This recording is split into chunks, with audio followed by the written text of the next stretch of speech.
Hi, Mike Kennedy with you here. Here's my little deal of the day, $4 a Leatherman 6. 4 tools in one. So I assume we have a bottle opener, we have a pry bar, we have a screwdriver on the end, and then we have kind of a wrench in here. I don't know what this little divot is out of there, what that's for, and it fits on a key ring. Goodwill, $4. I think that's a pretty good deal. So, that's neat to get this little Leatherman tool. I don't know how much I'll actually use it. I've got it now.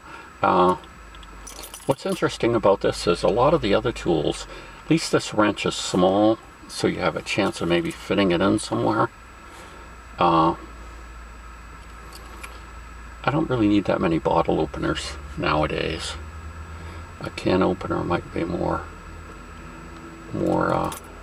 important. And a pry bar. That's interesting. A lot of these things have a pry bar, so this is just means it's beveled up so you can get under something and pry it up. But here's my little keychain of stuff, and I've got this little device here which has a couple little small blades in it. It has both screwdriver heads, and of course you can see where if you fold it out it becomes a pair of pliers too, and wire cutters, I believe. It's got a notch in here as if it's for crimping too. I don't know if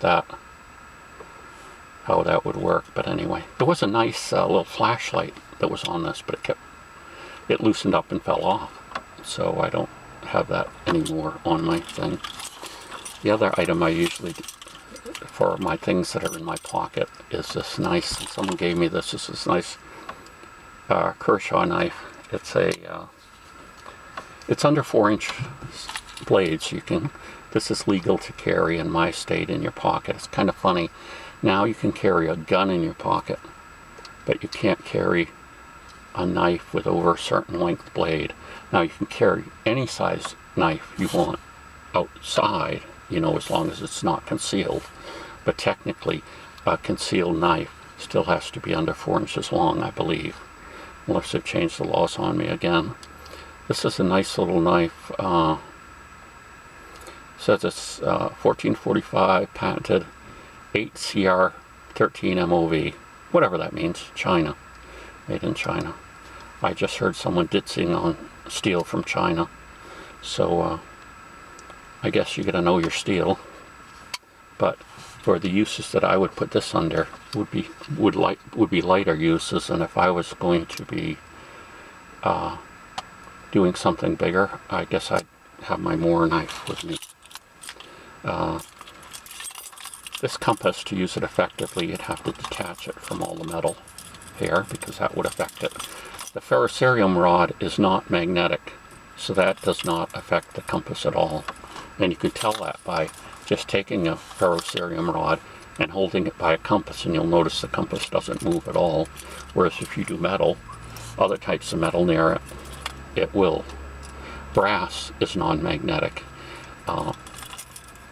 Whether something's magnetic or not has to do with the electrons, the orbital electrons on the outside of the atom.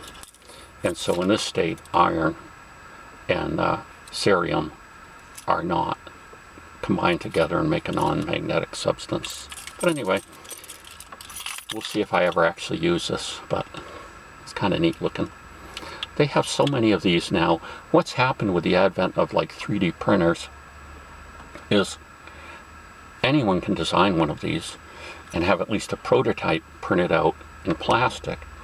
And then if you don't have a 3D printer, you could have that service done out. But there's also places that can actually print in metal. It uses a process called sintering, where it prints out this composite of kind of metal, fine metal particles, and then that's heated, and then it will turn into a nice heavy piece of steel. Usually that's a little too expensive just to make them that way and sell them that way. But some of these things are kind of expensive, these little multi-tools, flat multi-tools. So I wonder if some people aren't doing that. But really, to be cost effective, the 3D should really only be used for prototyping, and then you should go to more conventional methods of manufacturing. So there we go anyway. The Leatherman 6, which it says 6, but the little card that was with it said it's 4 tools in one. So like I say, I assume that means pry bar, screwdriver, bottle opener, and wrench of sorts. There you go.